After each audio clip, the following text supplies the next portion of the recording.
Another term is tone.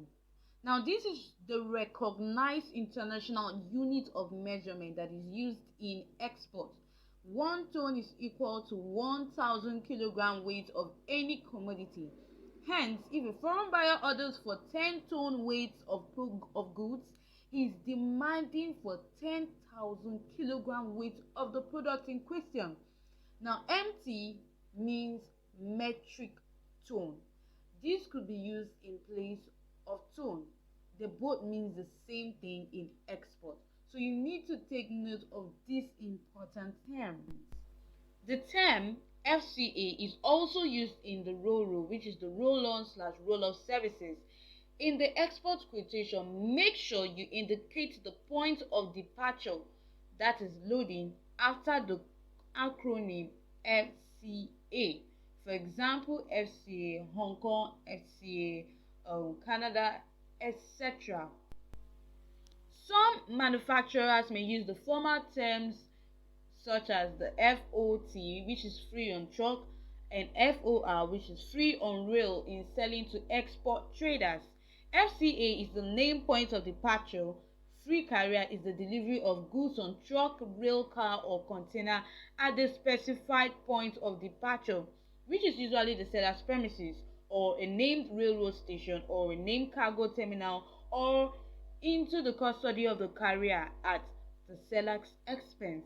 The point, which is the depot at origin, may or not be a customs clearance center. So the buyer is responsible for the main carriage or freight, the cargo insurance, and other costs and risks involved.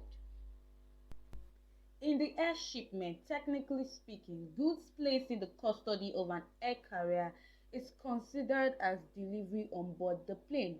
In practice, many importers and exporters still use the term FOB in the air shipment.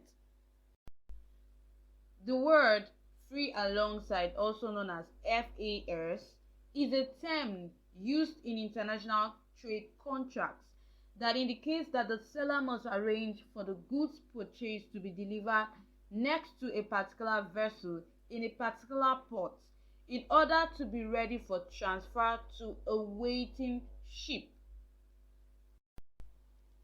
The buyer is responsible for the loading fee, the main carriage, cargo insurance, and other costs and risks.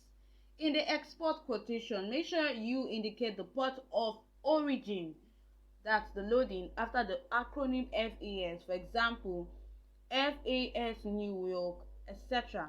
The FAS term is popular in the break bulk shipments and with the importing countries using their own vessels. We have terms like FOB, which is free on board and is the named port of origin. We have CFR, which is cost and freight and is the named port of destination. We have CIF, which is cost, insurance, and freight, and that is the named port of destination. We have CPT, which is carriage paid to the delivery of goods on the named place of destination at seller's expense. This is the named place of destination, that's discharge. So buyer assumes the cargo insurance, import custom clearance, payment of custom duties and taxes, and other costs and risks.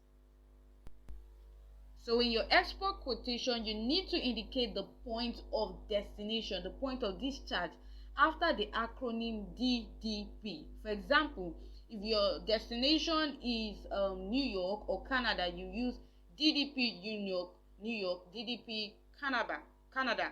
Okay, now DDU is the named point of destination. DDU means delivered duty unpaid. That means the delivery of goods and the cargo insurance to the final point at destination, which is often the project site or buyer's premises at the seller's expense, meaning that the buyer assumes the import customs clearance and payment of custom duties and taxes, while the seller may opt not to insure the goods at his or her own risk. In the export quotation, you have to indicate the point of destination. Okay, just make sure you use DDU, you add the country, like DDU Ghana, DDU Canada, etc. All right. In international trade, it will be best for exporters to refrain wherever possible from dealing in trade terms that will hold the seller responsible for the import custom clearance, the payment of import custom duties and taxes, and other costs and risks at the buyer's end. For example, the trade term DEQ, which means delivered ex quay, and DDP, which means delivered duty paid. Quite often, the charges and expenses at the buyer's end may cost more to the seller than anticipated. So, to overcome losses, hire a reliable custom broker or freight forwarder in the importing country to handle the import routines. Similarly, it will be best for importers not to deal in ex works, which will hold the buyers responsible for the export custom clearance, the payment of export custom charges and taxes, and other costs and risks at the seller's end. But note, if you're starting as a mini exporter, you don't really need most of these terms, but just familiarize yourself with them. But as a major exporter, you cannot escape using these languages. All right, so make sure you take time and go through all these terms that I've taken time to explain in this video.